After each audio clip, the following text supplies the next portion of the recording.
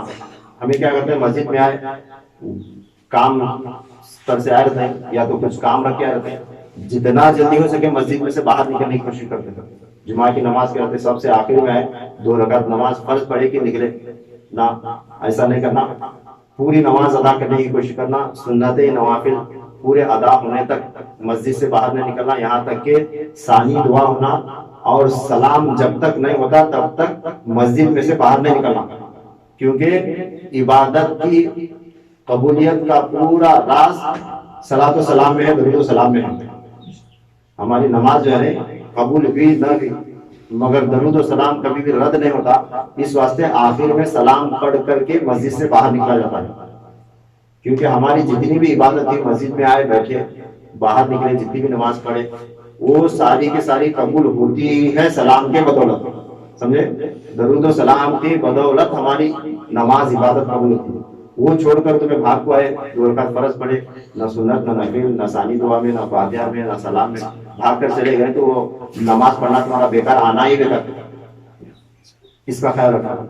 اور چند باتیں بھی رہ گئی ہیں، وقت ختم ہوا، انشاءاللہ تعالیٰ اللہ تعالیٰ نے چاہا تو اگلے جمعہ اسی مضمون کو آگے بڑھاتے ہوئے آگے کی باتیں بتانے کی کوشش کروں گا۔